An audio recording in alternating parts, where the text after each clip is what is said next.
It's Friday, April 15th, 2022, and this is Dan Excelsior, the Mostly Marvel podcast.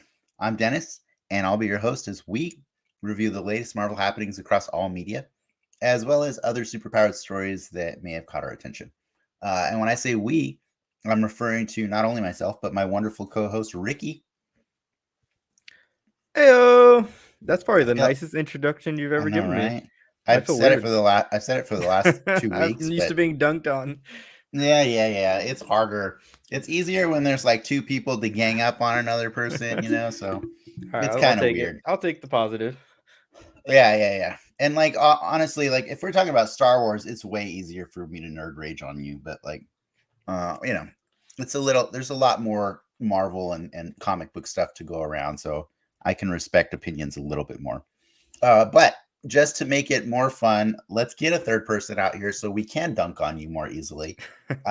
We have a special guest today. It's our good friend of the show, one half of the Ridiculous Rye on the Ridiculous On Rye with Mikey and Dev. It's Mikey. What's up, guys? Your boy is back. Welcome back. And you know what? For no lack of trying, Dev was supposed to be here with you tonight. You're right. He had a family issue come up. You know, family. That's man. fine. No worries at all. I'm just aside. Is Mikey I'm sorry. Also, is Mikey our most tenured guest? Is that right? No, it can't be right. No, I'm pretty sure Clark is. Like, I'm pretty sure Clark has been on this show more than anybody. Right. Because Clark fills in for the really bad stuff. Like he's down to watch Howard the Duck with us, man. You know what I mean? Like. Yeah, we wouldn't wish that upon you, Mikey. What are you talking about? I love that movie when I was a kid. Howard the Duck, of course. It was awesome. But Mikey is our favorite person that we never knew before we started doing this show. There you go. Yeah, there you go. That is absolutely true. I appreciate it. Yeah, no, and we're gonna keep inviting you over and over again. And I told Devin when he apologized today, we'll keep inviting you just because he's clearly got hot takes about Moon Knight, which is what we're going to be discussing tonight. So I want to hear hot takes whenever we can. So I'll definitely give your co-host another chance to come back at a later time. But we're perfectly fine to just have you here. No worries. I appreciate it. It's always cool. You are doling out the sugar tonight, baby. I love it. I know, right? I'm eating chocolate chip cookies, today. So maybe my teeth are starting to hurt. Yeah, all right. You guys are assholes. How about that? I feel better about that. I feel better. Work better. The world is back where it should be. Let me get some formalities out of the way so that I can continue dispensing all the niceties. Like I was mentioning before, we have a fun show in store. We're going to be talking about Moon Knight episode 3. But before we do that, we have some fun. We have some nerd news to discuss, and then a fun maybe trivia game that I prepared for all of you guys. And then for those of you joining us live, don't be shy. We'll be checking the comments regularly. And if you can't get enough of us, you should visit patreon.com/genxmedia, where you'll find a variety of creative offerings, including recent episodes of our live after show, The Soapbox. Patrons get exclusive access to chat with us, but if that's not your thing, don't worry. We'll be releasing it to the public the following week. I don't think Mikey's going to be able to make it for tonight on The Soapbox, but Ricky and I might have some nerdy stuff to chat about for a little bit. So if anybody's down to nerd out on non-Moon Knight or Marvel-related stuff, or maybe that stuff too, whatever. It's quite a free-for-all. So yeah. All right. Cool. I got all that out of the way. What have you guys been up to? What have you been doing this week? Just kind of hanging out, doing work, working on some new film projects I got coming down the pipe. Other than that, man, daily grind. Yeah. Trying to muddle through this Moon Knight crap. Oh, Moon Knight crap. Whoa. Huh? Yeah. My boy couldn't be here, so I brought the hot takes in a bag with me. So shots fired. Well, I promise that not all of us feel that way. So when we make it to the Moon Knight discussion, it should be fun and heated because we have different points of views on this. What about Into the Dorian verse? Yeah, man. I got to do this really cool project with my son. He's 4, and his favorite character, of course, is Miles Morales. So we were able to put together a little video of him, kind of what we call in the Navy skylarking around the city, in his full Spidey outfit, doing some fun stuff. I could put the link up in the chat, whenever, so people can check it out. It's pretty awesome. You should check it out whenever you get a chance. If you want me to, I can put it on the description of this episode so we can. Yeah, definitely do that. What does your son have in his writer as a film star now? It was Avengers gummies. Okay. Small bottles of water. What else do you have? Anything that can be referred to as a snack. A charger for my cell phone so he can watch all his little TikTok videos, and a good pair of Spider-Man headphones. Sounds pretty pretentious. Yeah. he was in full star mode when we were out there. But you know what? He did get up at 5 a.m. Our call time was 6. Like a true professional. Man, he was out there, man. Like at sunrise. You seen the videos, man. We were out there as the sun was coming up at San Diego sun, He was in the best mood. Everybody else was like, you got us up this early, dude. So look who we got here in the audience. Yeah. Uh-oh. What up, y'all? But yeah, it's awesome, man. Pretty good time. It's good to be able to produce something like that and put it out there. So it's really cool. I enjoyed it. I enjoyed it because I know you've been telling us for a whole year how much your son loves Into the Spider-Verse, and it was cool to just see that in reality. Yeah, it's pretty fun. Ricky, what have you been nerding out on this week? Nothing, dude. Like, you still unpacking? I think we're unpacked. It's just like, we moved into a space that's like twice as big as our old space, and everything's like already filled out. So it's like, how the hell did we fit all this shit in the last place? Like, I don't know how we did it. Other than that, I've also been working like crazy, so it's not a lot that I've done on my end. I've been watching. We finished The Dropout. Loving The Dropout, pretty good. We've been watching Lizzo's Big Girls. Why? I'm sorry. Lizzo's Big Girls. It's like a dance competition for Lizzo's concert. I've heard about it, man. It's pretty funny. But aside from those two things and Moon Knight, I have not really done much. Home ownership. I'm pretty sure you took time to watch Sonic 2 over the weekend. No, I didn't watch Sonic 2. Oh, you didn't watch it? No, I didn't watch Sonic 2. Oh, okay. That's fair. I thought you did because you sounded pretty. That might be a consistent. Sunday thing. I need a break. So a break from Lizzo's Big Girls. So you were just trolling me last week when you were telling everybody that's the only movie you need to see this weekend. Yeah. Oh yeah. I see. Because that I went to the movies last weekend and I saw something that I feel was the only thing you need to see. Yep. I saw everything everywhere all at once. It wasn't just on Clark's recommendation. I already wanted to see it, but my wife really, really wanted to see it, and so we made our trip. That's our first non-Marvel movie I've seen since the pandemic started. I've heard nothing but good stuff about that movie, man. That is the most amazing thing I've seen in a long time. And honestly, if you want to feel like it's cheating a little bit, like it's produced by the Russo brothers who did the Avengers movies and stuff. Oh, wow. So it's kind of Marvel-ish. In fact, a lot of the critics' reviews are actually saying it's like the best Marvel movie that isn't a Marvel movie, and it's a very weird thing. But it does follow a lot of the patterns of a Marvel movie, but it's really well done. It is easily the best thing I've ever seen Michelle Yeoh in. Like her performance sells that entire movie, and it's beautiful because that movie really respects her career, and so it gives her the entire range of her acting ability and performing ability. Her stunt performances, everything is everything that an actor could ever want to do, all in one movie. She gets to laugh, cry, fall, get up, do amazing martial arts. Just it's so much that you can't help but feel for it. But like it's also very Donnie Darko. It's very trippy. Really?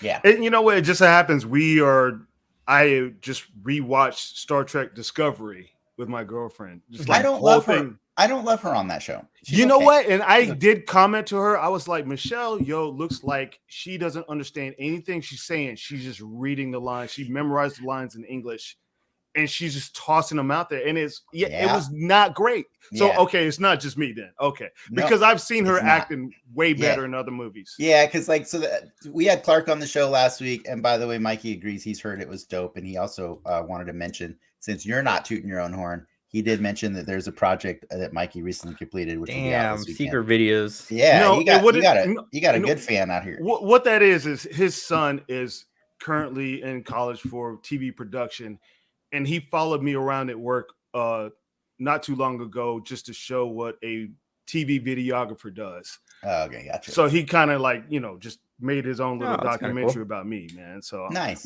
Pretty sure it's embarrassing and probably.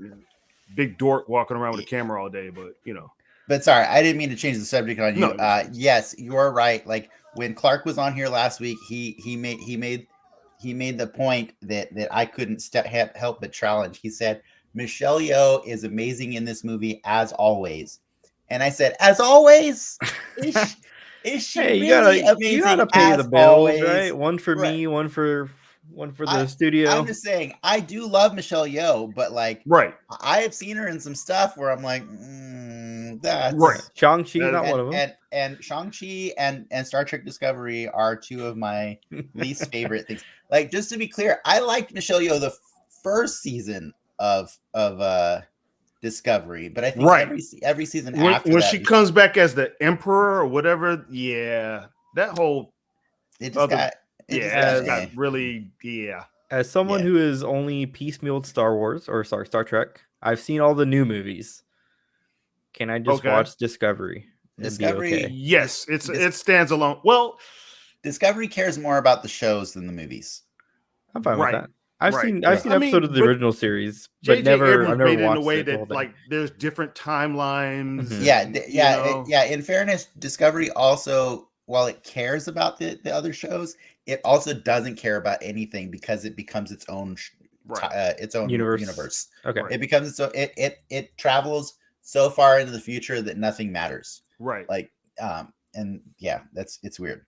And they did set up, Captain Pike and Spock for that spinoff. Yeah, it starts before the first Star Trek show ever. Yeah. And then it ends up so far beyond any movie that it doesn't matter. Yeah. Cool. Yeah. So it's cool, but it's not Michelle Yeoh's best work. That's Everything Everywhere All at Once. Highly recommend that movie. The other thing that I love about that movie is the kid who played Short Round and Data back in the 80s is in this movie, and he hasn't had work in a long time because people weren't giving him work. Crazy Rich Asians. I thought I seen something he was in Crazy Rich Asians, right? Is he not getting work, or he just doesn't want work? There wasn't roles for him. There wasn't stuff. It's Asian representation pre Crazy Rich Asians is pretty limited in Hollywood. Oh, you know what I mean? So, but yeah, since he's so great in that movie, and I was getting this really weird vibe from his character because it felt very Jackie Chan, and he actually kind of is in his older age. He's kind of the spitting image of a younger Jackie Chan. They have the same nose. It's really funny. Wow. And so broken 20 times. Well, no, I mean, I meant the size of the nose, maybe not the brokenness of it. But what was really funny when I'm watching the movie is I was like, I'm getting real hard Jackie Chan vibes from this character that he's playing. He felt like an homage to a lot of Jackie Chan's performances. And so when I went home, I looked it up. So it's the filmmakers had to have had Jackie Chan in mind for this role or something. And I looked it up, and it turns out I was half right. The movie was originally developed for Jackie Chan to play Michelle Yeoh's part. Gotcha. That would have been. Yeah, but without seeing the movie, that would have been a more it wouldn't have been as impactful. I tell you that now. They ended up with even like once you watch the movie, you can be like, oh, I'm glad it was a woman. I'm glad it was a woman because it becomes a better representation of the complexities of a family and all these things like through her eyes. Do you think physically he could have done that movie? Well, actually, I think that's the reason he didn't do the movie. Is he retired from action movies a few years ago because did he? I lost track of him since like last thing I seen him on was The Foreigner. It's been a while. It's like his John Wick movie, right? Yeah. Yeah. So he's old. Like there's a lot less physical action in the movie. He acted in that movie. Well, it's not that he retired from acting. It's just he retired from physical acting. You know what I mean? Like I remember seeing him at a Comic-Con panel. It's kind of like a retrospective of like his career, and he's just talking about like, you know, this scene. I'm like 25 years old, and I did 3 Jackie Chan flips, but in this new movie, I think he was, how old is he now? He was like 60 something at the time. Yeah. He's like, in this movie, I still do flip, but I only do 1 Jackie Chan flip. But it's still me. Like after he was it's still me. That's all that matters. I was like, that's pretty cool. But anyways, just to sell it one more time, go see that movie. If you've ever enjoyed anything that Jackie Chan or Michelle Yeoh have done, it very much is a nice, like, it's a nice bow on top of that kind of thing, you know. So go watch it. It's great. Other than that, I've started watching The Outer Range last night. Dude, I watched the first episode. Outer Range. Yeah. Josh Brolin. Yeah. It's a sci-fi, sounds like a very blue collar show on a ranch. It's not. Okay. It's on a ranch, but it's a sci-fi show. Is it a space ranch? I don't know. It's pretty out there, man. It's pretty outer. It's pretty outer range. Is that the movie? No, it's a show. It's a show. Sorry, it's a show, but it's who's show running it? Well, I think I know which one we're talking about. I don't remember. Anyone notable? Sure. No. Josh Brolin is the lead. Who did the first episode? Yeah, I'm not sure, but it is a weird cowboy ranch style show where a giant mysterious hole to who knows where appears on the ranch, and it seems to have weird supernatural abilities. Got oil, baby. No, it is not an oil hole, that's for sure. No. But yeah, check that one out. It's pretty cool. I think HBO, CBS, Amazon Prime. Prime. All right, Amazon Prime. Amazon Prime. Yeah. But anyways, I think that's enough of me talking about what nerdy stuff I've been watching. Do you guys want to do some news? Let's do it. Yeah, let's do it.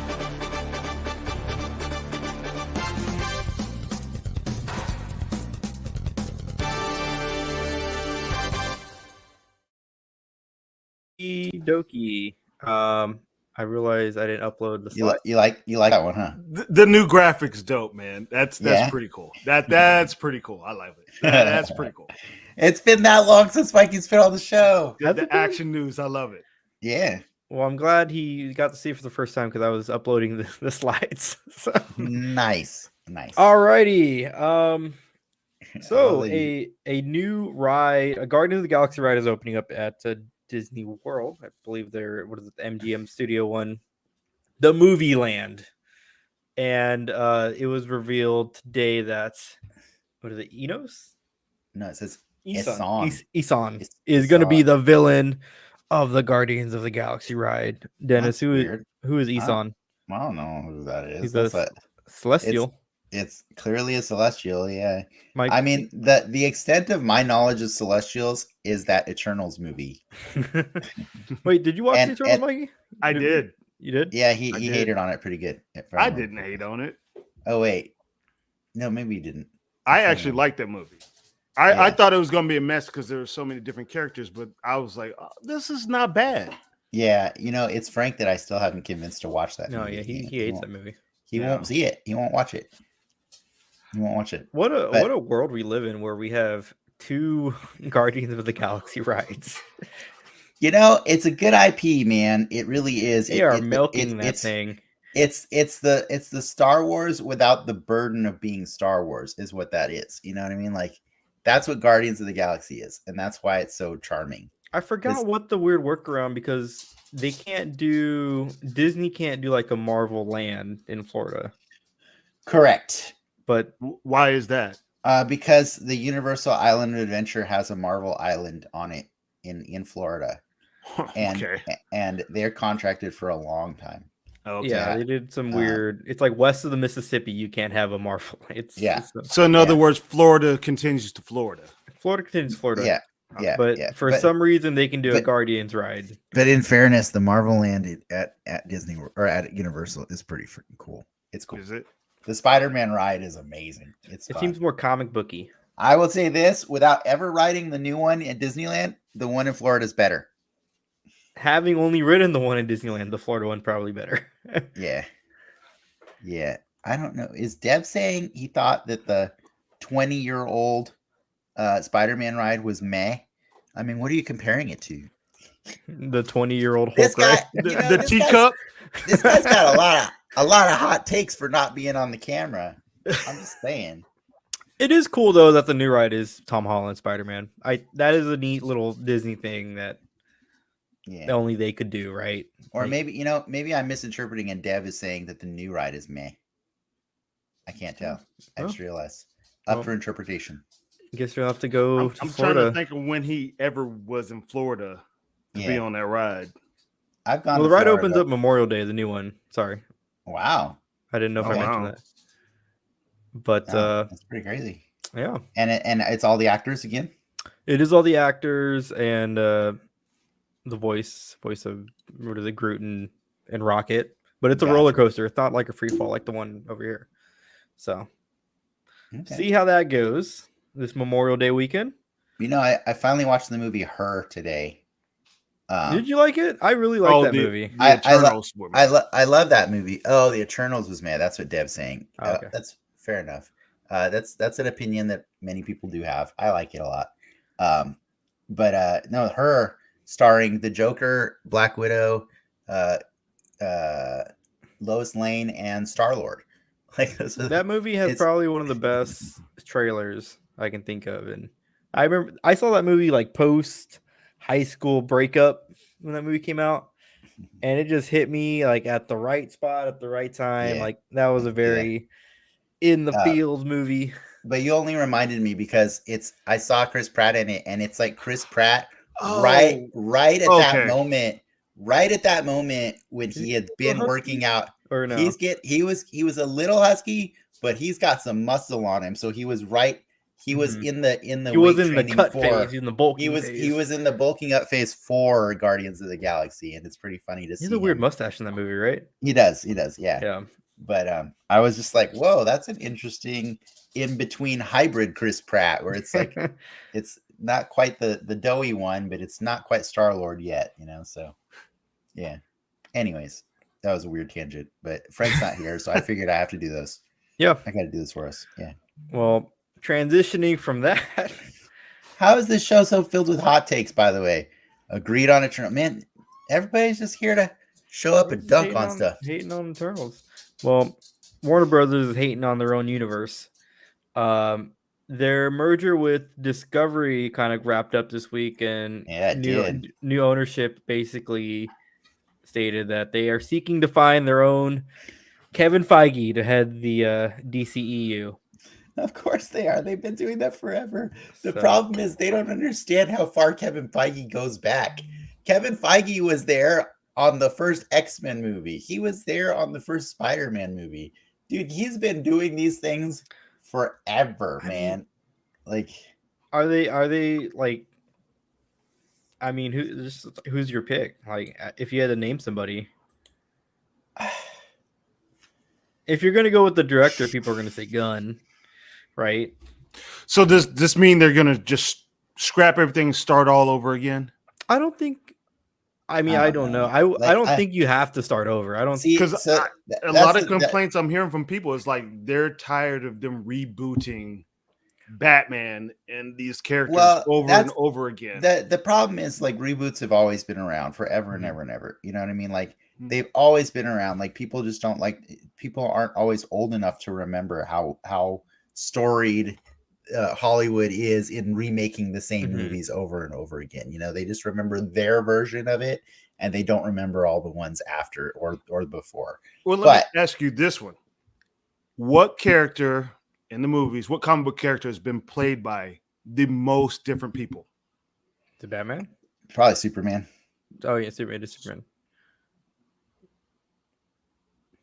See, you're only thinking of the movies. Hold on, wait a minute. Yeah. Oh, you in TV, yeah. You just said play. How many have Christopher played Reeve's Superman? dad played Superman in the No, movie, he in wasn't. the TV show. No, in they the weren't TV related. show. No, they weren't related. Christopher Reeve's dad didn't play his dad. No, no, the guy's name was George Reeve. George Reeves. That's what. Yeah. Oh yeah, What- you're right. They weren't related. No S. I Right, think. and then his And son. then, and I just read something. His son. and then Ben Affleck played him in a movie, right? Did he? Ken Affleck played George Reeve. In a, Yeah, that's in a right. movie- That's in a movie right. about George That's Reeve, yeah. right. But anyways, it's probably Superman, dude. It's a lot of people have played Superman throughout the years. It's just most people only remember Right. Christopher Reeve and Henry Cavill because those And were the Brandon- Supermen. No, see, not a lot of people remember Ben and Ralph. But like what I'm saying is the reason they remember them is because every generation has one that they choose to be the iconic one. And then the rest of them are like, oh, why do we need more of these? And it's like, dude, every generation, you know, like that's the whole reason that Ricky and I did that Star Wars show is because it's like every generation gets a different thing and it's okay. You know what I mean? And it doesn't mean that we have to like all of it. You just like the ones you like, you know? I would hope Henry Cavill gets another crack at Superman. He seems game for it. I don't mind if he doesn't though. I really don't. He looks like a good Superman. I googled it and 47 names came up. Yeah, exactly. Particularly probably like animated too, right? Let's do Batman just to you wanted to make a point, and I I didn't know. That's why I asked. I mean, Batman has a If lot I'm too. wrong, I'm wrong. Batman has a lot for sure. yeah. But Superman is just an older character, and Superman's been in media for just forever, dude. Like so long, just so long. 39. Yeah. There you go. I'm gonna call that a win. Yeah, you won that one. You got it. Yeah. But it's clear that they need some sort of direction. I think they're in this weird little phase right now where they're doing the Shazams and the Aquamans, you know. Yeah. They're doing their own things, but you want them together. You want the toys to play together, right? Yeah, well, here's the thing. Like, and to go back to the original question of who's the guy to do this, I think the guy to do this is somebody who one knows DC enough and knows DC enough that they know that they can still pull this off by cherry picking the pieces that they like of the existing stuff. There is a story called Crisis on Infinite Earths, which is like one of the biggest stories in comic book history, because it acknowledged the brokenness of having so many running different continuities in their comics, and it created a story out of it where they forced everything to smash together, and it was giant. You know, it was a giant cataclysmic event where people were dying, but people were getting brought in from different universes and stuff like that, so that DC could then tell a more uniform story afterwards. But it always ends up breaking. And then they're like, I want to tell this story, but I don't want it to exist in this universe. So can I do my own? And so then they get to do it again. You know, so like, but it was just, I think Crisis was such a big story because it finally acknowledged that thing that the readers had been complaining about for so long and saying like, so what's up with that Superman? And what about that one in that comic? And, you know, like, how is he doing this and that, you know? So I think it's somebody who understands that part of the comics really well and can say, we can do this. There's a way to do this where we can do a Crisis. We use Crisis as the jumping point, because that's really what every giant comic book event ever is in comic books. You know, when they do the big, like, oh, it's a big crossover event, you got to buy this and this to do it. When they're doing that, that's an onboarding event for from a business reason, you know, from a business perspective. It's, hey, we're telling a story that gives new readers an opportunity to jump in and and they can just enjoy the experience. And then when it's over, we'll tell new stories. And that's what you do from a business perspective when you want more audience, you know? Well, at the same time, they're on the right track though. With I would like them to get whatever their shared universe thing is, right? But I think the Joker and the Batman, like those, that's what can set them apart, is being able to do these one-offs, and even these these R-rated one-offs of their characters, you know. Yeah, and to be fair, I don't mind that either. I don't mind having like DC has an entire sub label called Elseworlds, where they just do random stories that have nothing to do with the main comics, and there's good stories there too. So I consider Joker to be an Elseworld story, and I'm fine with it, you know.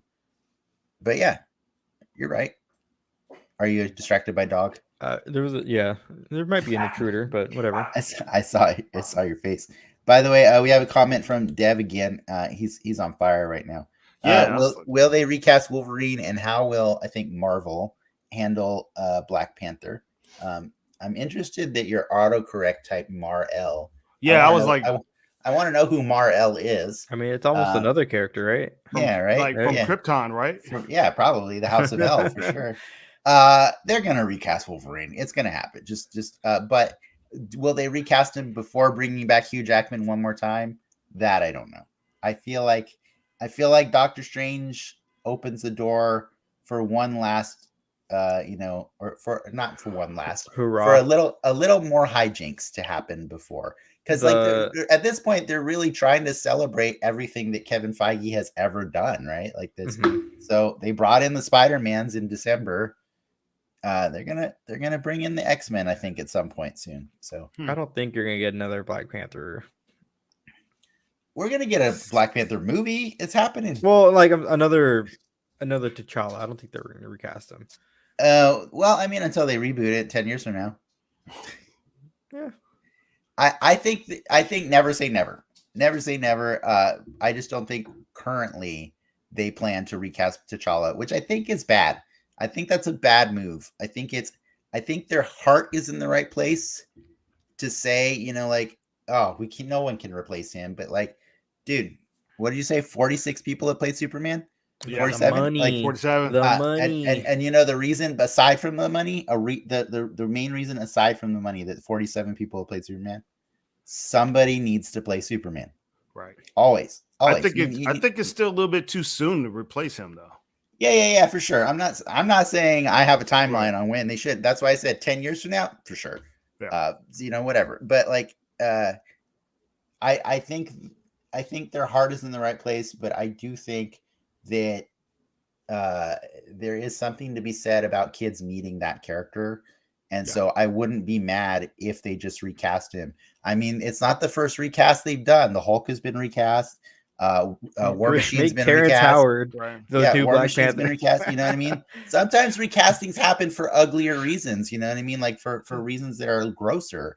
Like I think we shouldn't be ashamed of death, and we shouldn't be using death as a reason to never, or to make something sacred so sacred that it can't be told from a different perspective. You know what I mean? I think death should be celebrated, and I think I love that every time I watch anything Marvel, like the last thing you see on that Marvel logo is the Black Panther smashing down. You know what I mean? And like, it's a really cool thing that they chose to do to always honor him. But you don't have to you don't take that character and put him in the vault, man. That character he means too much to too many people. Right. Mm-hmm. And with that being said, I think that the Black community waited a really long time to get this character, and they're not ready to let it go this quickly. I just feel that right now, and that's why I'm advocating that we need him again. Yeah, right.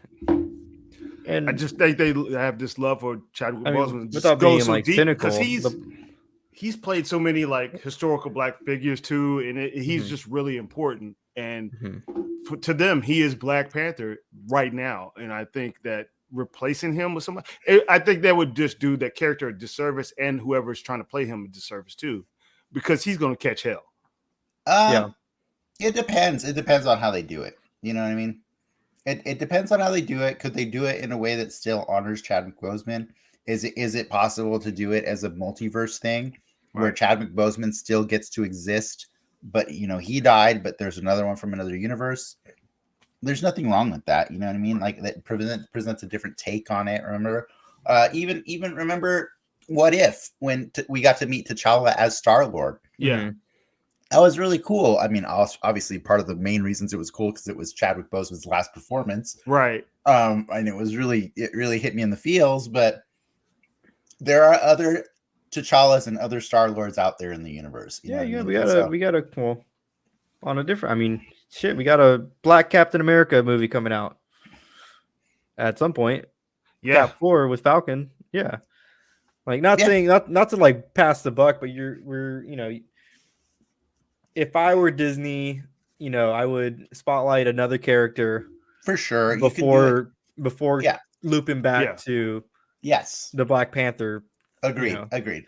But I am saying like it doesn't, like, death shouldn't be a reason to stop a franchise that that has a set course. If it doesn't have a set course, then sure, course correct. You know what I mean? But like the in entertainment, right? The show must go on. Right. The show must go on. So it was a $1 billion franchise. It's gonna go. Yeah. Whether you like it or not, it will go on. They're not leaving that money on the table. They just have to figure out how to do it. Yeah. So they just didn't blow up in their face. Yeah. Exactly. Yeah. Well, the last bit of news. See, I like Mikey because he's saying, or I mean, Devin for saying all these nice things about me. Now he definitely has to be on the show again. Yeah, he was missing all the sugar earlier. So yeah. Mm-hmm. Well, speaking of blowing up in your face, we're getting a Wonder Twins movie. Direct to HBO Max Wonder Twin movie starring it was the Archie, right? And shit, it's the dude from Riverdale. Yeah, the dude from Riverdale and Isabel May will be the Wonder Twins. It's gonna be a comedy going straight to HBO Max, and that's all we got. Can I just put this out there? Like, why they got to be white? They're gonna get their faces painted blue anyways. Like, couldn't we just have like? I thought they were. I don't know. I'm sorry. If this was anything but a comedy, are the Wonder Twins white? It can't be anything. No, but a comedy. The Wonder Twins are blue. Are they aliens? Yeah, they're aliens. Yeah. They're aliens. Yeah, they're aliens. They had a monkey, right? It's a blue alien monkey. Yeah. Blip. Who plays the monkey? Gleek. I think that sounds right. I'm getting confused because now I have the Herculoids in my head, and the Herculoids have like something named Gleek. I'm looking at like the Wonder Twins, and then TV Space Ghost has a monkey also, and so now I'm getting a little confused. But I know didn't the monkey have like a bowl haircut? The Wonder Twins have a monkey. They have a monkey for sure. They're not blue though. They're like normal people. I agree with Mikey. It needs to be they're blue. They're not blue. Oh wait, you're right. They're like brown. They're brown. Yeah, they're not like they're not white. They're an ambiguous shade of brown. No, they're in purple suits. Yeah, they're purple suits. They're purple but suits, they're not like yeah, they're toned. They're not white, dude. If you white. Look for a picture of them standing next to Aquaman and Superman. What? I vague like, can they turn into anything or is it just animals? Is that how their thing works? Bro, and I think one of them turns into animals, one of them turns into like inanimate, like water stuff. Like one turns forms and one turns shapes.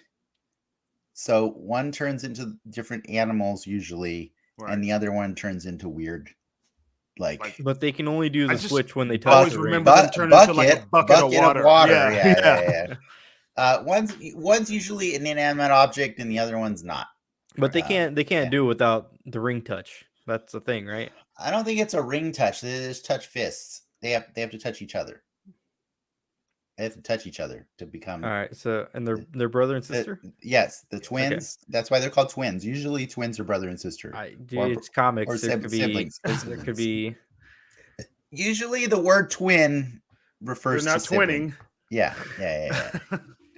But yeah, no, you're right. They're not blue, but they are super brown. they're like, I'm looking at pictures of them right now, and I don't know. I'm just looking at the pictures that you showed us of the two people, and those are very white people.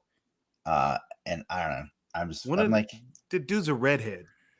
that dude's not a redhead. That's fake I red mean, hair. if you're a Wonder Twin Yeah, fan, you gotta take what you can get, man. But anyways, I mean, seriously, really, do we have to take what we can get? Like, Are you a Wonder Twin fan? That's like, no, I'm not a Wonder Twin fan, but I'm saying, like, are we at the point right now where we need to be settling for this? Like, I don't know. It's just weird. Like, who's even asking for this? Who's asking for this? I could ask the same about Moon Knight. Man, you got hot takes. I'm just saying. You're on fire. All right, you got any more news here? That's all. I chose to end it on the Wonder He was Twin like, "Let's news. get in this ring." So enough. I gotta move on to this game so that we can get Mikey to the thing he wants to talk about. So I'm gonna give you guys a game. Let's do this game right now.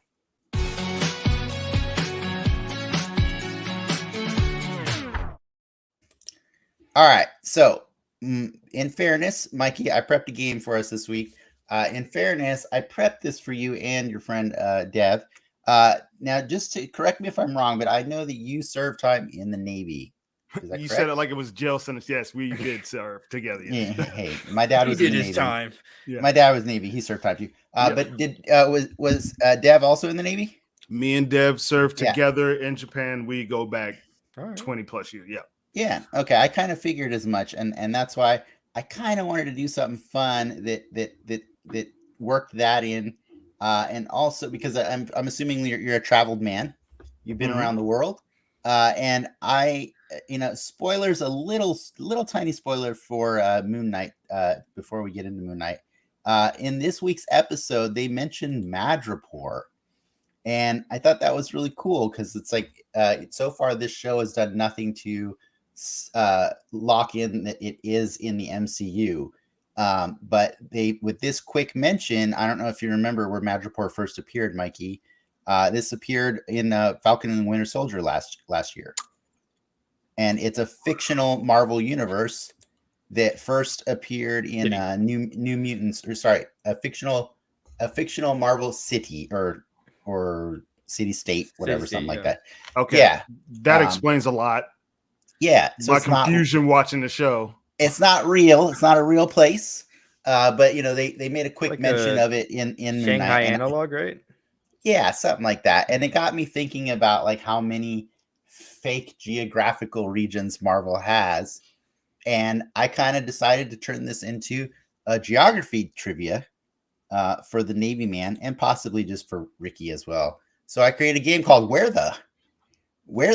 And so you guys have to guess whether or not, you just got to tell me if the place that I name for you is a real place or is it a Marvel place. Okay. Right. Let's do this. All right, let's go. Audience is very welcome to chime in as well, by the way. No need to be quiet if you don't want to. First one's up. Nairobi. What do you guys think? That sounds fake. Well, Nairobi is a real place. For the Nairobi or Nairobi? But Nairobi. Yes, Nairobi. It's fake. Fake. I'm gonna say fake. Nairobi. Yeah, that sounds fake. like a made up name. Nairobi first referenced rather in Black Panther Why number 4. Gotta be in Black Panther. Like, I mean, I'm not the one making this stuff up. Whoops, sorry, I don't know what that is. That was an accident. That was in Nairobian. Yeah. Yeah. That was not what I meant to do there. Almost looks like Braille. I know. I was actually trying to figure out how to fix that, but I'm going to move on to the next one right now to give you something to work on. Good job, by the way, guys. Latvia. That's easy. Do you know it, Mikey? No. I don't want to scroll the thunder or take the thunder. That's Dr. Doom's little country, right? I feel like the way you say right is just like, are you asking me to tell you if you're right or wrong? It's either a small country in the Eastern Bloc somewhere, or it's made up. It's I think that's where it's at in the comics too. Just a small country somewhere. It's Doctor Doom's country. Lock it in. It's a comic place. So you haven't really let Mikey talk, so I'm going to give him the chance to actually respond. I'm going to go, Ricky. That's a fake place. That's a made up place. Yeah. You guys kind of sound dumb right now. That's a country on the Baltic Sea between Lithuania and Estonia. Wow. I think you're thinking of Latveria, and I love the confidence that Ricky brought on that. And you kind of just proved the entire point of my show or my game that I'm doing here. The arrogance of man. Yeah, right. That was pretty arrogant of you. It was pretty amazing. I'm quite impressed. I mean, it's not far off, right? It just forgot the R. Hey, man, you guys literally just sat here and told me how bogus Nairobi was. That one sounded more legit. Yeah, that sounded that even sounded more marvelly. Yeah. All right. Okay, fair enough. Cool. So you're each 1 for 2. Moving on, guys. Here we go. Simcaria. Sounds like a that sounds too much like SIM card. Yeah. Come get your Simcaria. By the way, apologies for anybody. In any of the that's actually if we're offending a Simcarian. No. Apologies for anybody from any of the places that I have listed, fictional or real. I am not promising that I am pronouncing any of these correctly. Okay, so if you say it sounds like SIM card, I could be saying this wrong, dude. Simcaria. According to Devin, I guess he thinks it's real. He's in the chat right now. I have no idea. I've never heard of that. It sounds like what's their export? Like a coffee bean, some Simcarian coffee. That's what I'm getting. And Dennis, just to shoot the sailor some bail, if it's not a port, most time we wouldn't be there. So I'm gonna say it's a Marvel place. It's a Marvel city. Yeah, I've never heard of that place. All right, here we go. It is Simcaria is the neighboring country to Latveria right there. If you see it on the map, that is actually first appeared in Spider-Man 265, March 1985. Good job, guys. You got it right. Excellent. I wish I had music to play for whenever you get this correct. Well, like doom. That's for the bad ones. Yeah. Yeah. Well, all right. We're on a roll. You ready for the next one? You got 2 out of 3 so far. Krakatoa. Well, don't play that music. That's not good music. All right. That's not good. Don't play that. Krakatoa. Actually, this music is kind of cool for the game. Krakatoa's it's like the collection of islands. You know what? I almost want to let Mikey go first, just because you're so quick to be wrong all the time. So I want to let Mikey have a chance here. Krakatoa. You're right. It might be a chain of no. It's in the Pacific, right? The largest ocean on the planet, somewhere in there. Is it Krakatoa? I'm gonna go with Dev saying Marvel. Because I know Krakoa is Marvel, but Krakatoa. Yeah, that doesn't even sound like anything in the South Pacific. I'm gonna say it's a real place. I think it's a real place. I'm pretty sure it's an island. I'm gonna go with no. You think it's a Marvel place? Yeah. All right, we're splitting hairs here. I don't think you're splitting hairs. I think that's literally the point of this game. All right, here we go. Krakoa is not a series of islands. It is a caldera in the Indonesian province of Lampung. Caldera is a volcano that forms a giant crater after all the molten collapses. So it is a giant volcano. Well, you got the island part right. I mean, it's technically an island in the but it's not a series of islands. It's part of a series of islands.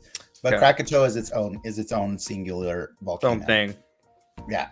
Also pronounced Krakatoa. They have several names for it, but yeah, I was trying to throw you off because Krakoa is a Marvel place. So that's the whole reason I do this. So Ricky's in the lead right now, right? Mm-hmm. Ricky's got 3 out of 4. Mikey's 2 for 2. Yeah. Let's see if Mikey can tie it up. Tie it up with the last one here. Here you go. This time Mike gets to go first, Ricky, because he's the All right. guest. Barunda.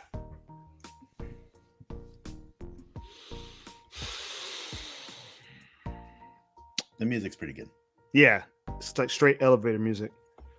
Barunda.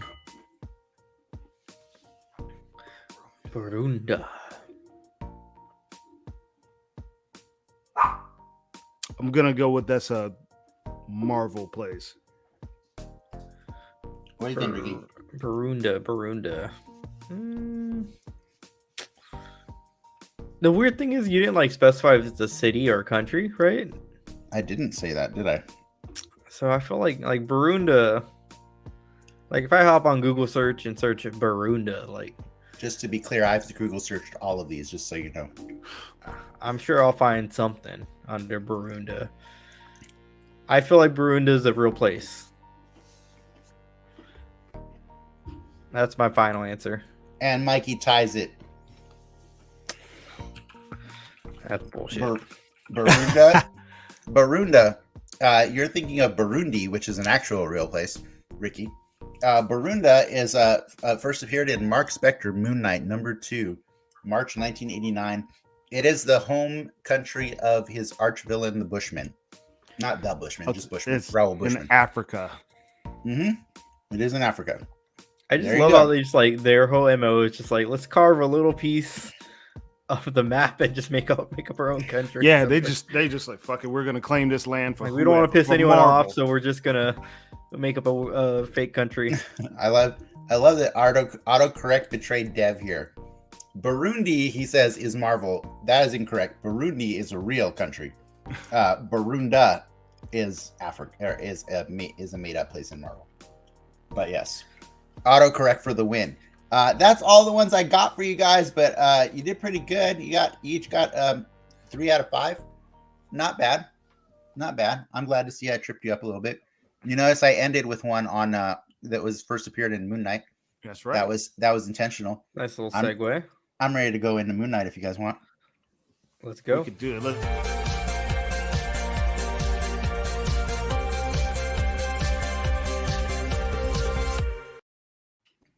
All right. We're in Burundi.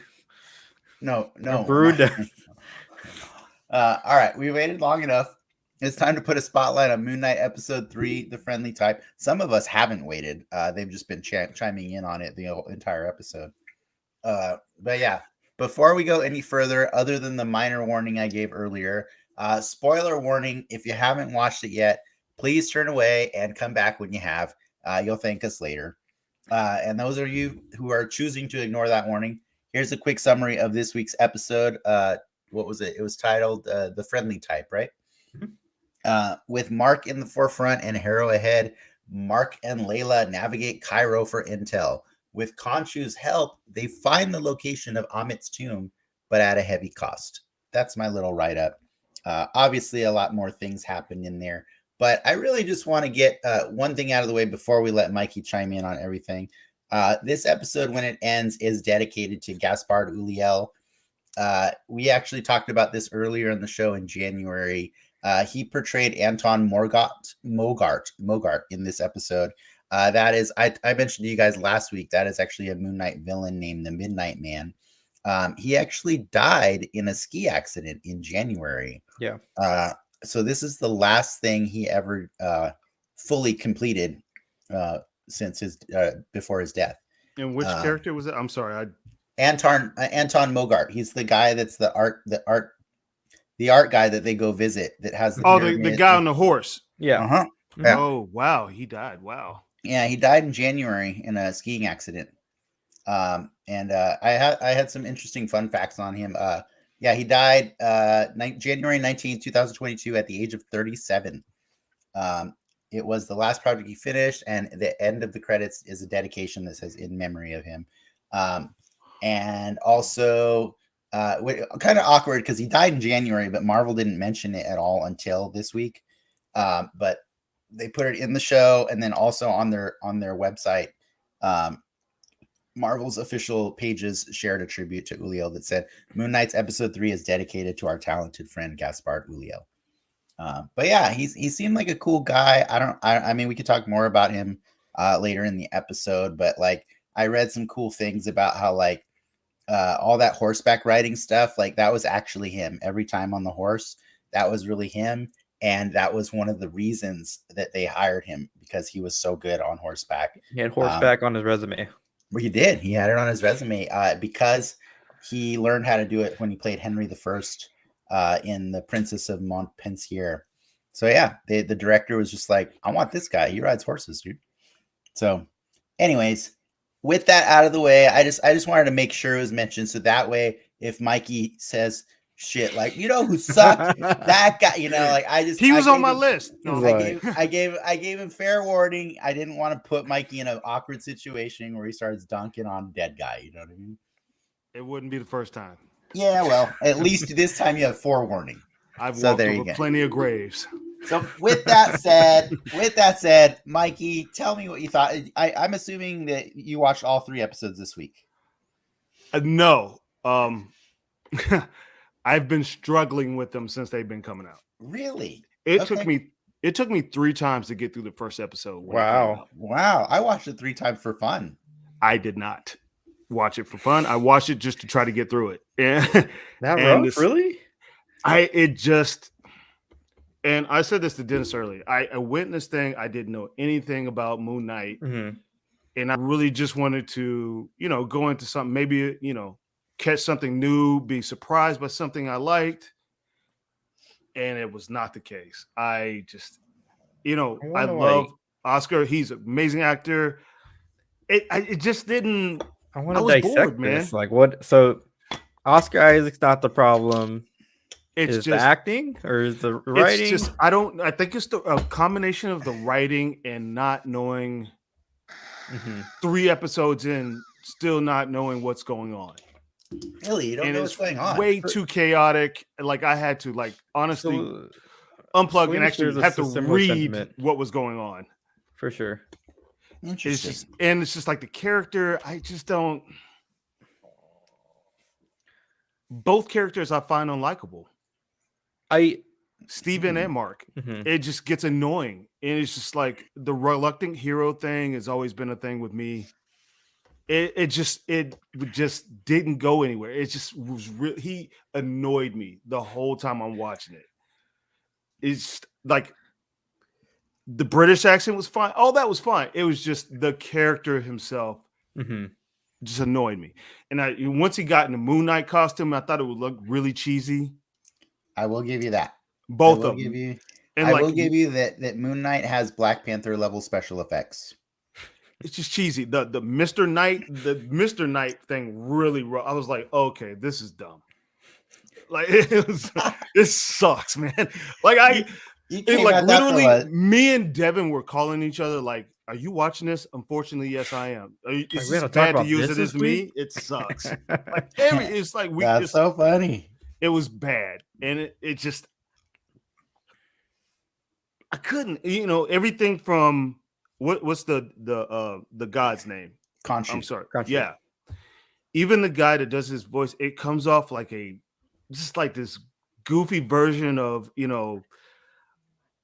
of Sean Connery and like the Untouchables.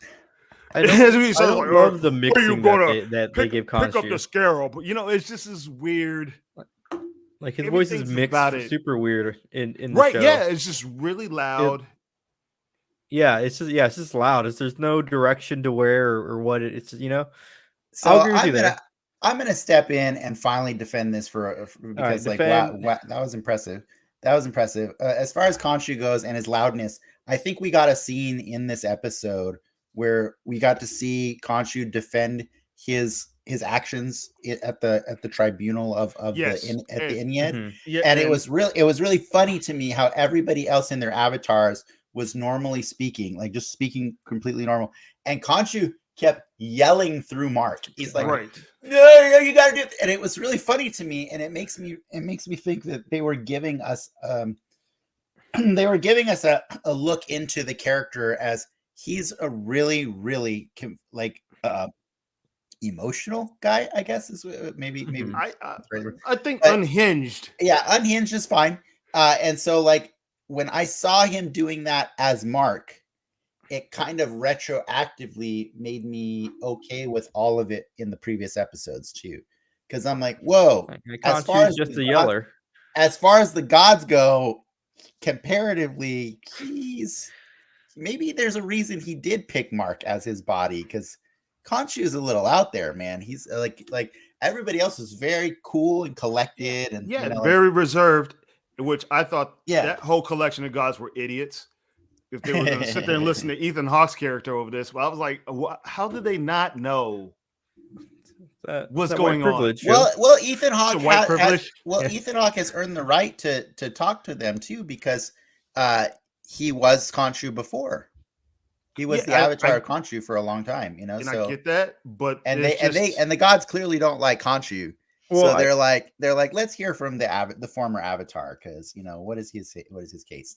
Are they dumb in the context of every superhero story ever, where the bad guy is put on trial and like nobody believes him? I mean, it's no different, what I mean? Like but yeah, I mean that's splitting hairs at that point. But I will say to your like back to what you were saying, from somebody who knew nothing about the character, Ricky and I actually both entered this show with the same limited knowledge of the character. Moon Knight is actually a character I've avoided a lot. I've tried reading Moon Knight comics like once in my life, and I just couldn't get into it. And it's probably because I didn't understand at the time when I was reading it that the dissociative identity thing was a big factor in the story. Right. And so when I was reading a story, it was picking up and presenting it from a point of view of like, is anything that Mark Spector's ever experienced in the comics actually real? And I'm like, for a new reader, this is a weird place to jump in, because I've heard of Moon Knight, and now you're telling me everything he's ever done in all of his comics might have been fake. And I didn't understand that the writer was playing with he was playing with the fans of Moon Knight. But in any case, I barely knew anything about the character going in, other than he always dresses up like a KKK guy, and it's really awkward looking. So when I saw the show, because I knew that Mark Spector was Moon Knight. So when the show started, I actually really liked this Steven character, because it was a completely fresh take that I hadn't seen before in the comics, and it was a character that I hadn't really seen in the MCU yet. Like I get what you're saying about the reluctant hero gets annoying, but I don't think we'd really seen a reluctant hero to the degree of Steven in the MCU yet. Not to that degree. And Mark's kind of a reluctant hero too. Yeah, he is. But I think there's reasons that we're learning that are probably because of bad decisions that Mark made. So Mark is almost like burdened. Like he just knows it's all it means to an end. Yeah, I think he knows how this ends more than anybody than Steven or Layla or any other character in the story. And so I guess I'm just along for the ride, because I don't know how it's gonna play out, other than Moon Knight will win at the end, and then he'll go join the Avengers. Outside of me having to watch episode 3 to be on the show today, and what actually happened in this episode, that now I kind of do want to follow it through and see what happens with the addition of, I don't know, you're already halfway there, the spoiler alerts. Yeah, it's like, okay, I want to see this third personality show up. Yeah. And so just to be clear, that the other thing that I thought was really interesting about this particular episode is, like, while they danced around before with what can this guy do? Like I don't quite understand what Moon Knight can do. Right. I mean, he moved the stars. He moved the stars in front of the entire world. He pulled an Eternals. he pulled the Eternals, right? He did something on the same scale of a giant celestial showing up at the front door of Earth and saying, "Yo, what up?" Yeah, and not only did he move the stars, the day earlier he just completely did an unplanned solar eclipse, and I was like, okay, this guy is not messing around. He is quite magical, and it actually let me forgive and turn my brain off to a lot of things that are happening because other than Moon Knight, Doctor Strange is the only magical person that we really have in the MCU right now, right? Like Wanda.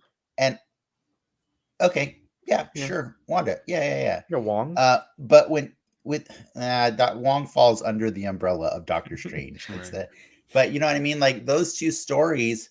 But even in the context of the Avengers, they never let Wanda do crazy stuff. They did. They let Wanda do very limited things. You know what I mean? It's cool to see world-changing stuff happen in the shows. Like, yeah, that's something that's like you gotta like. The fucking sky is turning. Like, Doctor Strange. Like, what the fuck's going on? Like, everybody is. Everybody is. Yeah, and so like I just feel like this show.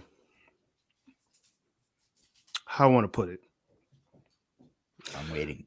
I feel like this show was made for people that already get the joke with this show. That already is well aware of what's going on. Mm-hmm. Like this is made for people that have been into Moon Knight already.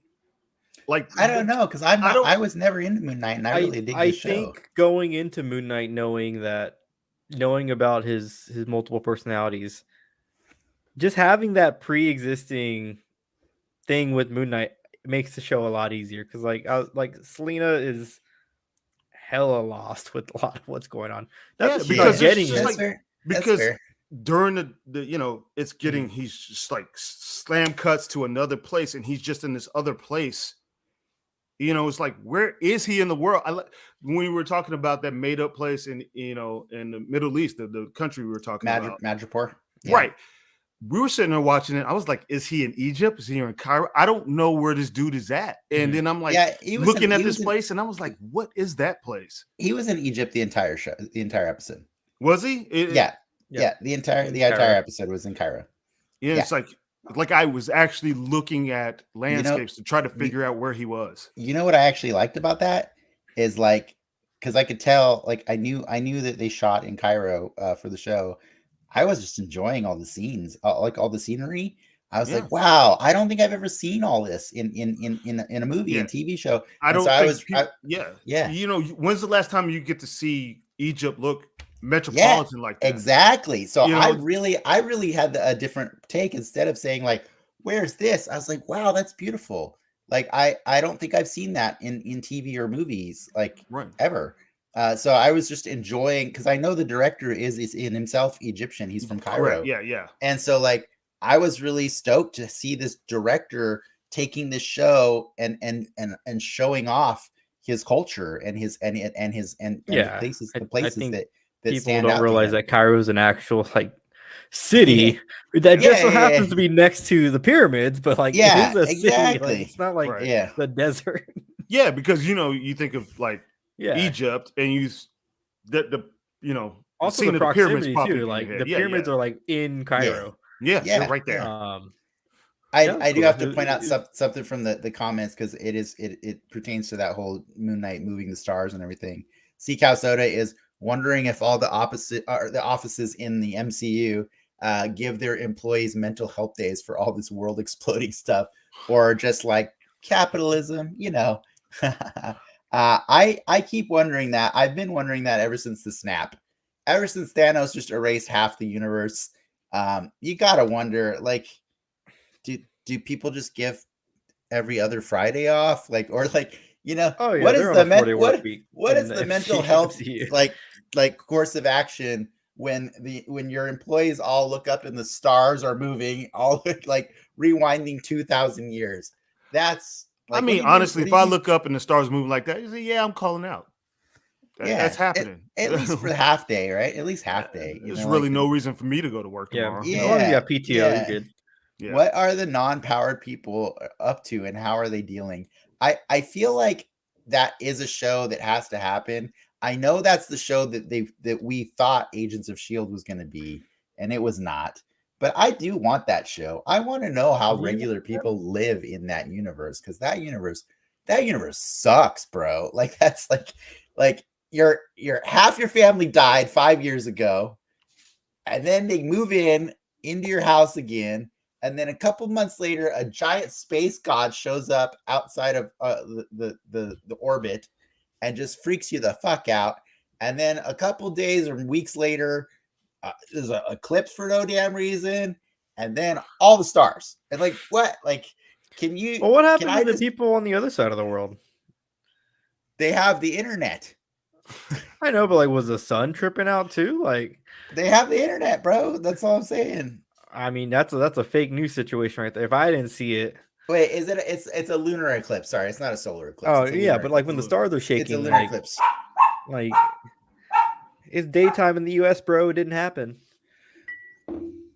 That's true. Yeah, half the world didn't see it. Half the world. It's on Fox News. You'll see. It's on the news. It's on the news. It's on the internet. It's on the internet. That's my point. Is but I'm just saying, yeah. And then C-Cow was also mentioning thoughts about Khonshu being that awkward guy at work, which is way too serious about the stapler and eats tuna for lunch. He is that guy. He's totally that guy. Khonshu is super awkward, and I love F. Murray Abraham's like what he's doing with that character. I would totally agree with you guys that he was doing a lot of crazy, but like I think my favorite moment for him was right before he rewound the stars, when Steven was explaining to Layla, oh no, we can't use these constellations because they were plotted 2,000 years ago. It's not the same. It's that we'd have to know exactly what that night looks like. And then I heard Khonshu, but from a different tone than I've heard him the entire show. He sounded really sad and lamentful. And he said he knew what he had to do. And he said, I remember that night. Wow. I remember every night. And that was like the first time I didn't hear him just yelling or making silly quips. Like he sounded really remorseful about something, or like he like it's been a long time that he's been alone in this world. Like, you know what I mean?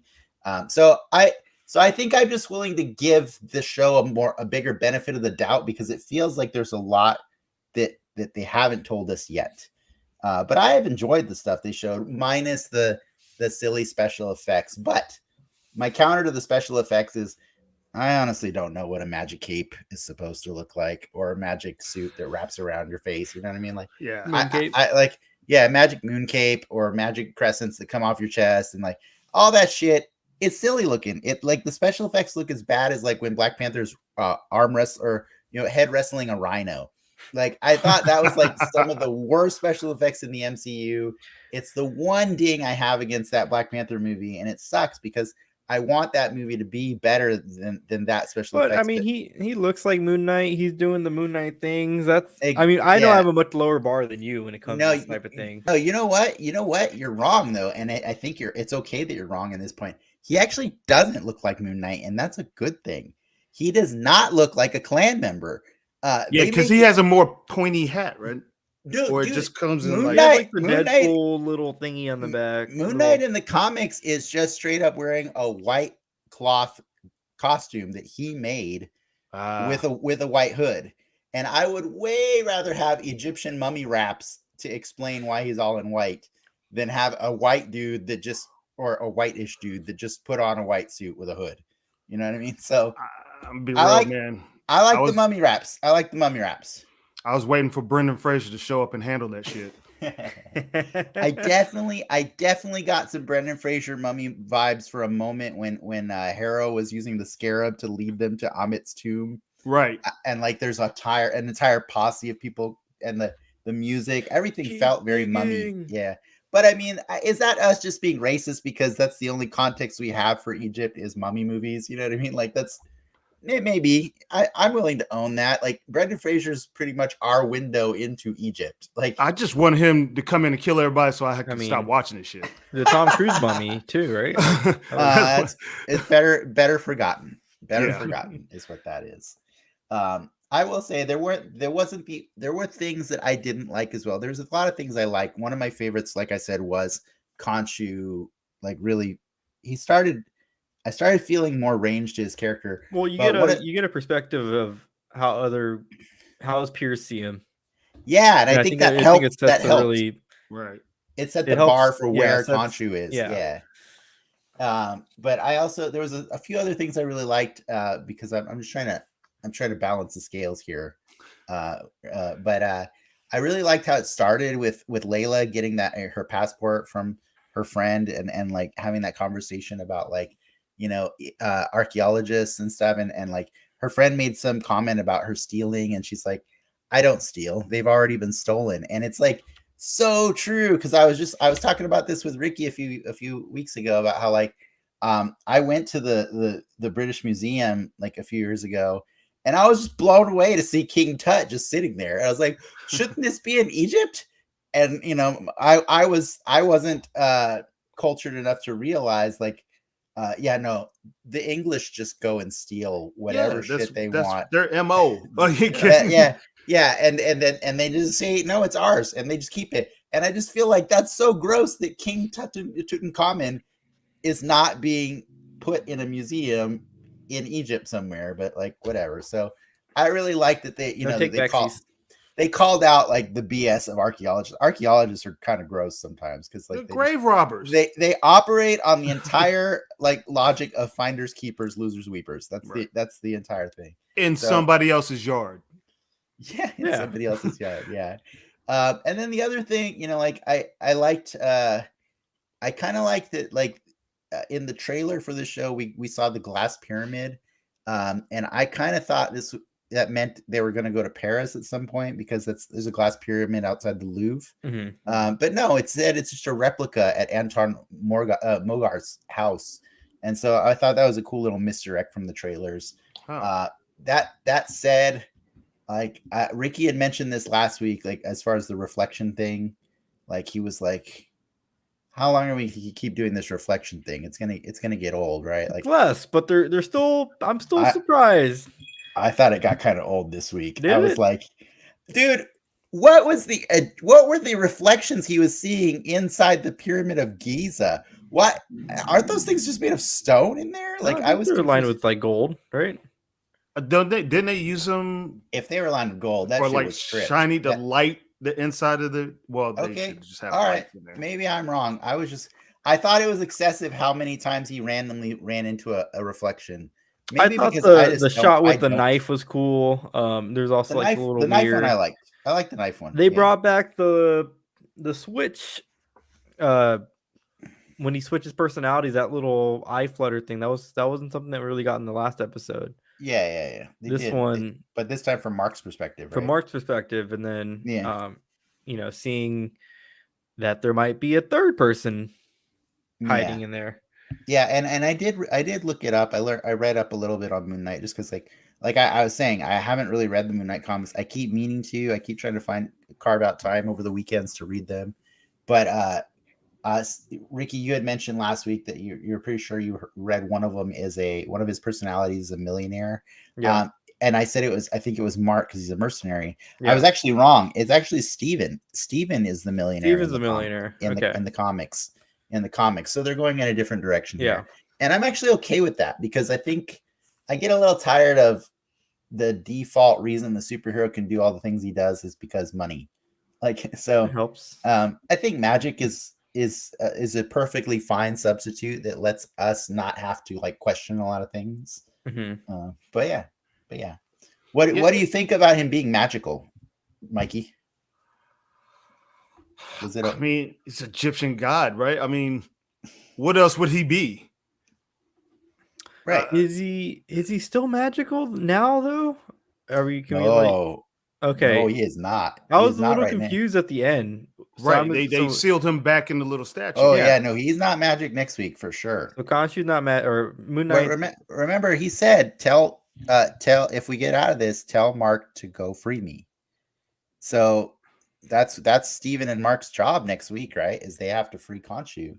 So I like it because it's that point in the hero's quest or the hero's journey where like they lose the power, like they lose the power and they have to figure out a way to get it back, or they have to figure out a way to succeed without the power, which is always cool. You know, that's one of the things I like about Iron Man 3. He makes his own suit. Yeah, maybe. I just hope it doesn't look like a clan member. That's I'm gonna say that every week. Every week. So Just, I guess you guys wouldn't know either. Is his costume going to change with every split personality? That's what I mean. What the show's leading us to be, right? I don't know, because in the comics, from what I read, that suit is not that the Mr. Knight suit is not a product of Steven. It's just another version of Moon Knight that he uses, but he uses it differently. So yeah, I don't know. I don't know. Like he's matching the costume to the personality, to the personality, exactly. Right? Yeah. So when his third character shows up, are we likely to see another version of maybe this? Yeah, maybe. I did read there is a third persona of them in the comics. In the comics, he's a cab driver. So his name is Jake or something like that. Yeah, it's Jake. Yeah, well, you did some research too. Yeah, that's why I was like, what the hell is going on? So there is a third one. So we might get to meet him on the show. So and there's the scene where they just got through beating up a bunch of people and they woke up and they were like, "Did you do that?" No, I didn't. That was a really good scene. Right. So that was like kind of hinted there was another person in the mix or somebody else. Yeah, you got to admit though, like even if you don't like what's going on in the show, like the acting Oscar Isaac is doing to switch between two characters. I said that, and I said I know. He's amazing. He is killing it. Yeah, it's still annoying. You just don't like the character. Yeah, the tug of war. I get and the butt cuts. You know, the chaotic stuff. It's I wonder are we going to settle down and really dig into the plot of this, or so that's what I was just going to ask you. What's the thing that'll make you like Moon Knight at this point? I'm just curious. What do you want to see happen to make you end credits? Fan? No, I'm playing. You know, you got something. I don't know if it's the way the writing is or the way it's structured out that's bothering me so much. I just don't know if it's the chaotic storytelling that's throwing me off or just that tug of war that's really starting to get on my nerves by episode 3. Mm-hmm. Okay. So okay, we get it, man. We get it. You're the sad sack. He's the mercenary. The tug of war between you two is getting annoying. You know, it's like let's move the story forward. Yeah. That's what I'm saying. We've been stuck in kind of like this circular story mode for like 3 episodes. When are we going to push the story forward? Okay. So I got another follow-up question for you on this one. So we know the end goal of this, right? The end goal is this is the origin story to let people know who Moon Knight is, right? So that the next time we see Moon Knight, he gets to go play with the other toys, right? Right. Like that's the whole MO for Disney Plus now. Is Disney Plus is going to be the launching pad so that we can get that story that is necessary, but not necessarily the most fun part, out of the way, and then go Avengers, right? Because everybody likes Avengers because they like to see how these weird characters interact with each other. So whether or not you come out of this liking Moon Knight in the show, his show, would you be excited to see Moon Knight show up with Captain America or Spider-Man or the Hulk? I'm just thinking of somebody that's not me, that once I usually start watching a series, I have to finish it no matter how bad it is, because like I always said, I don't want to be the guy talking shit about something that I haven't even seen. Yeah. However, I find it in this Marvel stuff that this slow burn is starting to get on my nerves. Hey, this is one of the reasons Frank didn't want to keep doing this show. Well, we were dunking on the Netflix shows, right? They would do 8 episodes, and inevitably, Netflix was doing 13. Or sorry, they were doing 13 episodes, and there was always stuff that felt like filler. There was like 4 episodes that you did not need in the Netflix shows. And I think the Disney Plus shows have hit a really good stride of the 6 episodes. Yeah. And they're pretty solid, but it was confirmed today by some Marvel execs that this is a limited series and there is no season 2 of Moon Knight in play. Or there's no plan for that. But in hindsight now, is 6 do you think 6 is the magic number? I like 6. Can I rephrase that question? Would you rather watch it as 6 episodes in the comfort of your own home, or pay $20 to go watch it as a movie? Yeah, you know what? Because I was thinking that this could have been a movie that I wasn't going to watch. Yeah, Honestly, I mean, I would not have gone to the movie theater to see this. exactly. But I got it at home. But most people, I feel like they're gone by this time. They're like, I'm done with this. Like I'm moving on to something else. I think the thing about most people is most people logic doesn't apply to the MCU because they're fucking locked in at this point. You know what I mean? Yeah. Like if you skip chapter 32 of a 50 chapter novel, you're gonna be like, what happened? I don't understand it. You know what I mean? And that's kind of what they forced us to do, right?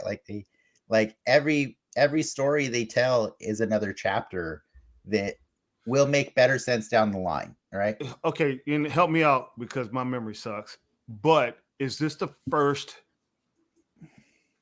character that wasn't in like the Avengers and stuff that they're pushing out? Like, This is the first original character they're introducing in the show. Yeah, right. Or so we are superhero. Relatively like Captain Marvel. I care less. Well, unless you count. Well, sorry, I don't know what you mean. Like because like they all were before the Avengers. Right. But I'm saying that this Moon Knight character, he's the first one post Avengers. Yeah, right, and he's not like this a popular character, like Correct. He's a very niche character. Yeah. Right. In the same way Ant-Man or in the same way the Guardians were. Right. And all these and all these Marvel shows that have been coming out, like, Vision and Wanda, we've seen these characters before in other stuff together in the Avengers and other, mediums. But this one is just like standalone by himself. First one on Disney Plus. Yeah. Right. And like you said, you like to see, these characters interact with other characters in the MCU universe. Who's he going to interact with? Who's he roll with? Do we know? Is Blade. It somebody? The Avengers. Blade. The Avengers. That's his guy that he rolls with is Blade. No, Ricky just made that shit. Blade. I was about to say Ricky made that shit up. Moon Knight actually becomes a member of the West Coast Avengers.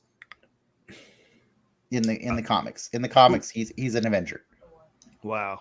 Yeah. But in the MCU, he'll hang out with Blade. he wants that really bad.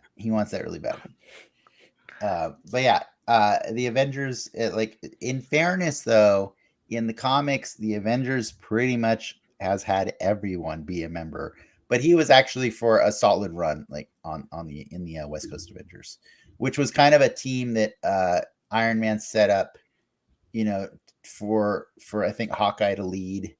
So it was it was like Hawkeye, Scarlet. It's a bunch of secondary characters. Well, it was Scarlet Witch, Vision, the B team, War Machine, Moon Knight, Tigra, and Hawkeye. Yeah. Yeah. It's. I mean, who knows if they're gonna do that team? But like Moon Knight's, one of the only ones missing that we don't have from that team. So. Yeah, so we'll see. But in any case, like I think the point is that the term Avengers in the MCU is pretty loose. It's really not about who is worthy of being an Avenger. It's about who's available to help us stop this giant crisis. You know what I mean? and so I feel like a good one to have on their team is a god. An a full-on Egyptian god in a schizophrenic body. Like what does Moon Knight work in space? I think he can. And is the moon still in space? Man, he just rotated the stars. I'm pretty sure he's good up there. He's epic level, man. He's doing that we've never seen Thor do that. Thor has never moved the stars, So I was pretty impressed with the power scale, and it was something funny. I was having a conversation with Travis about this the other day about like how he was really enjoying seeing his full power scale until he got impaled a bunch of times by spears, and then he got weirded out. He's like, "How's he handling that?" And I'm like, "Magic, duh." I was like, like, why? Like, and he's like, "You know what? You're right. Magic pretty much solves every question I have about this." And I'm like, "Exactly." The only question it didn't solve for me, and I know this is a real nitpick, is because I know why they do it contractually. But Magic doesn't explain why he magically unmasks every time he wants to deliver a line. So like he's like, Oh, you got to show that face. Layla. Yeah, you got to show the actor's face. I don't understand what's the magical benefit. Well, of if you taking had your a off? mask over your face, you wouldn't be able to yell as loud, right? Like It's some lines, but whatever. It's so We've stupid. been living in that world for the last 2 or 3 years, dude. Yeah, I know. Yeah. Well, you're not supposed to unmask when you start yelling at people. But yes, I guess that's what we do. I guess that's what we do. Yeah. Well, I mean, like, I appreciate, at the very least that you put up with this. I would like to hear back from you, like, on how when this ends. Yeah. What you think? I'm gonna finish it. Yeah, we locked you in now. I love Ethan Hawke on it. Honestly, I really do. I think he's great. I think he's selling the show just as much as Mark and Steven are. Do you know the show he played on this before he was on there? It's called like Good Bird, Bad. What is it? Ethan Hawke playing. Yeah. It's kind of the Good Book, Bad Bird or something. He plays a. Damn. I'm sorry. I'm going down this Ethan Hawke rabbit hole. But yeah, he's the Good Lord Bird. Yes. And he's pretty all over the place in that thing too. I love him in general. I think there's very few things I've seen that I don't love him in, but I'll give that one a try. I'll check that one out sometime just to see. But I was gonna say, before we head out soon, like I did have some random, or just like a random fun fact back to the Gaspard Uliel, because we barely mentioned him. So that was first appearance of Anton Mogart, who is actually a really big villain of Moon Knight's in the comics. He goes by the Midnight Man. And so there was some cool little things they did to, when he's riding off on the horse and Moon Knight just chucks a crescent right into his back. Yeah. Yeah. Right when he does that, I guess, and he disappears into the mist, right at the same time, a giant clock at his backyard hit midnight. And so that was their little hint at it. Cool. And to be fair, his name is Dom. He's Midnight Man because he commits all of his art thefts at midnight. That's his thing. Oh, is this the dude we were talking about yesterday or last week? Last week. They got it. Okay. That was about to walk over his grave. Yeah. Yeah. Midnight Man is one of Moon Knight's earliest villains in the comics. I was mentioning to Clark and Ricky last week, the funniest thing about when you look up Moon Knight villains is, it always says first appearance, but then for Moon Knight villains specifically, it also says death, because Moon Knight villains don't live. Yeah. And that was one of my things that I was actually clamoring for last week. Is like, I want more murder. I got a decent amount of murder this week. I was pretty happy with that. Moon Knight is killing folks, and I kind of like that. I was cool with it. But in fairness, though, I don't blame him, because they tried to impale him with 4 different spears. Like, that was a lot of impaling, man. I was excessive. Like, what is going on? How are they doing this, man? What? How is he not just murking them like right off the rip? What are you waiting on? Well, I definitely could tell earlier that he was cause. That's what he's waiting for. In the first fight scene, when Mark is on the rooftops fighting those guys, he was intentionally trying not to kill them, right? So right. I've seen that part. I think Mark is trying to make Steven happy by not killing him, but he gets to a point where he's like, this is too much work, and then he just kills them, or just completely brutalizes them. So it's a struggle that Mark is having that I think I'm okay with for now, but it is a little cheesy. It's a little cheesy because it is prolonging the battle, right? Like this guy can do some insane shit, and he's letting people stab him. They're literally having a mental spat with each other. Yeah. While people are getting shot and shit around them. What? Yeah. And they're having these full-blown conversations. Yeah, he's switching back and forth. Yeah. Yeah. It's fair. It's come on, man. Let's get to it. I'm enjoying the ride. I think it's fun to see this character that I never cared about in the comics before presented to me in a way that every week it ends, and I'm like, all right, I want to see where you're going with this. You know, like, and it's totally possible 3 weeks from now it could end and be like, ugh, that's where you went with this. Man, I had such high hopes. If you guys don't have somebody in that slot already, bring me back. I want to see. Well, we do. We have somebody in that slot, but the person in that slot is quite happy with this show right now as well. Are they? So bring back both. Maybe we'll see. Yeah, man. The only trick is the final episode of Moon Knight is also going to air the same week that Doctor Strange and the Multiverse of Madness comes out. So we're going to be doing a double feature. So our guests got to go. Our guests got to go to the movies also before our podcast. So kind of awkward. I don't want to make you do that, but I'm glad. I'd be happy to have you come back afterwards and just give us your whole opinion of the show. Anyways, we can revisit that. Even if we're talking about another show, we can still revisit that. We can be talking about season 2 of He-Man, whatever, and we'll still talk about it. But I do appreciate that you showed up and you came with all the spiciness and you're ready to tell us. And I'm okay with the fact that I don't think we were able to convince you that this is a better show.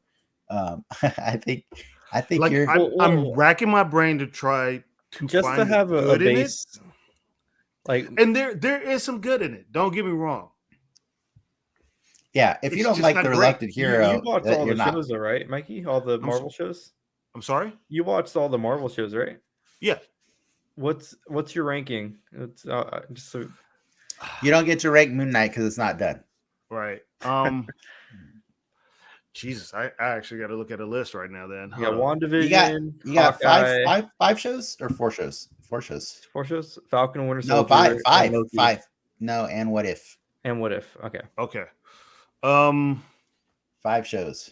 So I'm gonna go with Loki first. Top. Yeah. I like Loki the most. I agree with you there. Yeah, and honestly, when I was watching this today, I was rewatching the episode. I was like, man, the production value on Loki was insane compared to this show. It was just really good, man. Yeah. And I think it goes Loki. For me, I liked What If. Next, I love What If. I loved it. That's my 4. WandaVision or 5. And Falcon Winter Soldier both had stuff I really liked and stuff I was like, okay.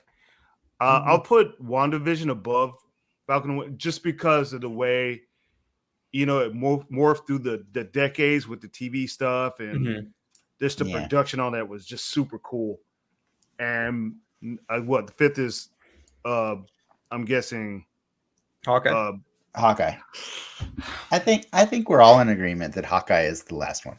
It wasn't. Oh no, Ricky put What If there because he's insane. Yeah, that's right. I would put Hawkeye 4th, but I liked Hawkeye more than What If. Like, I mean, I can't go with that. That's a whole other show right now. Yeah. That we're gonna just have to spend explaining to Ricky why that. You want to talk about shows with filler? That opinion is factually wrong. What the hell? That show. Okay, well, we're ending the show now because Ricky said stupid shit. Ricky said stupid shit, and now we got. But Loki's great. I think we all can agree that Loki's great. Yeah. Moon Knight. Loki. I would say Moon Knight's top half for me. We'll see where it lands at the end, but I am enjoying Moon Knight more than Hawkeye. I don't know that I'm enjoying it more than anything else yet. All right. But I give Moon Knight a lot of points for making me a fan of Moon Knight because I don't think that Hawkeye did that for me. I think Hawkeye was just okay. You're being Hawkeye, right. But Moon Knight, I'm like, whoa! I didn't know Moon Knight could do that. Moon Knight can move the stars. That's pretty nuts. I'm interested. Tell me more. That's where I am with Moon Knight right now. Like, you can just make eclipses happen. That's pretty nuts. What did that do to the oceans?